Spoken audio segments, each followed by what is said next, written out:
애플카 개발진 또다시 방한, 관련주 움직일까? 일요일에 보도가 나왔더라고요. 지난 8일 보도에 따르면 한 언론사에서 애플카 개발 실무진이 최근 극비리에 한국 기업을 방문한 것으로 알려지고 있습니다. 애플카 개발에 우리 기업들이 참여를 하게 될 것인가? 이 모멘텀은 사실 연초에 굉장히 시장을 뜨겁게 달궜던 재료이기도 한데 이제는 약간 양치기 소년처럼 설마 그러겠어? 이런 시각이 지금은 또 나오기도 하고요. 이미 시장에 한 차례 반영됐잖아 라는 시각도 나오는 것 같습니다. 관련주를 지금 봐야 할까요? 서영한 전문가님. 예, 그 관련주로 현대차, 기아차 이런 차량 업체들 말고 제가 오늘 말씀드릴 거는 배터리랑 그 전장 부품들인데요. 이런 좀 지속적인 모멘텀이 있다는 걸 일단 먼저 말씀드리고, 지금 그 일요일에 말씀해 주신 것처럼 기사가 나왔죠. 그 애플카 개발 실무진들이 국내 전기차 관련 기업들을 방문했다고 합니다. SK 이노베이션이나 글로벌 자동차 부품 회사인 마그나와 합작 회사를 세운 LG전자 등과 협의가 있을 거라는 관측이죠.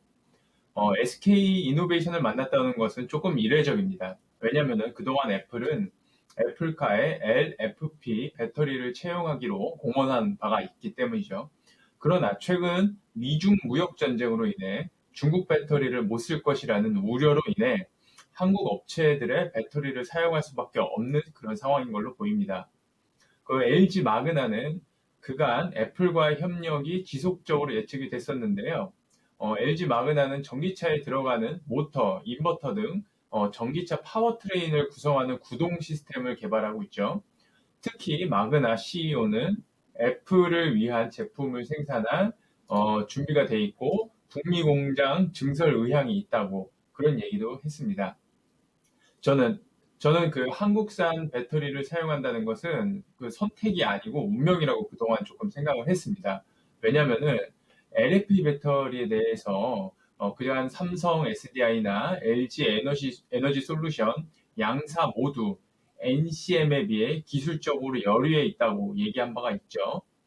LFP 배터리가 가격은 싸고 쉽게 만들 수는 있으나 에너지 밀도가 NCM 3원계 배터리에 비해 낮아서 자동차의 주행량이 짧다는 것입니다.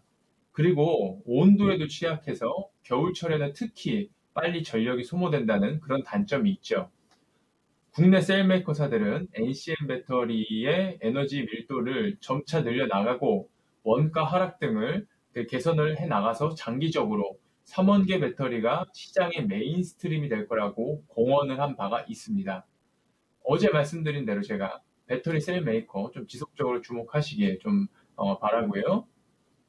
그리고 애플 이야기가 나온 김에 혹시 현대 기아차에 좀 기대감을 가지고 매수하실 수도 있으시는 분들을 위해 짧게 좀 의견을 드려보자면은 그 올해 초에는 현기차가 애플의 모빌리티 파운더리가 되는 것이 아니냐 이런 얘기가 있었죠. 이로 인해 주가도 많이 올랐었는데 사실 일은 좀 어떻게 될지 모릅니다. 미래는. 그러나 이 기대감을 좀 가지시면 안 될 것 같습니다. 왜냐하면은 현기차가 영업이익률이 한 6에서 7%로 한 자릿수죠. 근데 만약에 애플의 파운더리가 된다고 하면은 이 낮은 이익을 애플하고 나눠 가져야 됩니다. 근데 현재는 현대기아차가 자사의 라인에서 자기 제품들을 잘 제조하고 있고 그 영업이익을 다 가져갈 수 있는 상황인데 굳이 애플하고 지금 이 이익을 나눠 가질 이유는 없다는 것이죠. 그렇기 때문에 협력을 아마도 없을 것으로 보이니 현대차, 기아차에 투자하시려면 이 자체적인 가치를 보고 투자하시길 권유해 드리도록 하고 그리고 새롭게 배터리 쪽도 NCM 쪽으로 해가지고 국내 업체들이 좀 주목을 받게 됐으니까 배터리 쪽은 새롭게 아마 모멘텀을 받게 될 것 같고 전장 부품도 새롭게 좀 모멘텀을 새로 받지 않을까 좀 그렇게 기대를 하고 있습니다. 네. 연초에 제기됐었던 애플카의 가능성 하나, 기아나 현대가 애플의 애플카를 대신 생산해주는 그런 파운더리가 되지 않을까라는 이 안보다 현재 최근에 나왔던 그 내용에 따라서 배터리와 전장 쪽에 대한 애플카와의 협력이 나오지 않을까, 이게 좀 더 가능성이 있고 이게 좀 더 경제에 도움이 되겠다는 분석을 해주고 있습니다.